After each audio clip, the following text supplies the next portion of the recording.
IPL ಅಲ್ಲಿ ಇವಾಗ umpires batsman bat ನ ಒಂದು ವಿಚಿತ್ರವಾದ ಟೂಲ್ ಇಂದ ಚೆಕ್ ಮಾಡ್ತಾವ್ರೆ. ಏನಿದು ಸೀನು ಬನ್ನಿ ಹೇಳ್ತೀನಿ. ಈ ಟ್ರಯಾಂಗಲ್ ತರ ಕಾಣಿಸೋ ಈ ಟೂಲ್ ಹೆಸರು ಬ್ಯಾಟ್ ಗೇಜ್ ಅಂತ.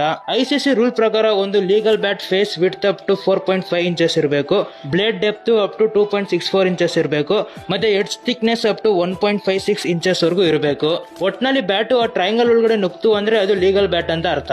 ಏನಕ್ಕೆ ಈ ತರ ರೂಲ್ಸ್ ಅಂದ್ರೆ 1771 ನಲ್ಲಿ ಥಾಮಸ್ ವೈಟ್ ಅನ್ನೋ ಪ್ಲೇಯರ್ ಎಂತ ಬ್ಯಾಟ್ ನ ಯೂಸ್ ಮಾಡ್ತಾರೆ ಅಂದ್ರೆ ಆ ಬ್ಯಾಟ್ ಸ್ಟಂಪ್ಸ್ ಅಷ್ಟಾಗ್ಲೇನೆ ಇರುತ್ತೆ. ಅವಾಗಿಂದ ಈ ಬ್ಯಾಟ್ ರೂಲ್ಸ್ ಗಳು ಚೇಂಜ್ ಆಗ್ತಾ ಬಂತು. ಮತ್ತೆ ಇವಾಗಿನ ಕ್ರಿಕೆಟ್ ಅಲ್ಲಿ ಒಂದಿಷ್ಟು ಪ್ಲೇಯರ್ಸ್ ಬಾಲ್ ನ ದೂರ ಹೊಡೆಯಕಂತ ಬ್ಯಾಟ್ ಒಳಗೆ ಸ್ಪ್ರಿಂಗ್ ಹಾಕೊಳ್ಳೋದು ಅಥವಾ ಬ್ಯಾಟ್ ಬಾಟಮ್ ಅಲ್ಲಿ ಜಾಸ್ತಿ ಉಡ್ ಹಾಕಿ ಬಾಲ್ ಅದಕ್ಕೆ ಬಿದ್ದಾಗ ಜಾಸ್ತಿ ದೂರ ಹೋಗಂಗ್ ಮಾಡ್ಕೊಳ್ಳೋದು ಅಥವಾ ಬ್ಯಾಟ್ ಎಡ್ಜಸ್ ನ ದಪ್ಪಕ್ ಮಾಡ್ಕೋತಾರೆ ಸೊ ದಟ್ ಎಡ್ಜ್ ಆದ್ರೂ ಕೂಡ ಬಾಲ್ ಸಿಕ್ಸ್ ಹೋಗೋ ತರ.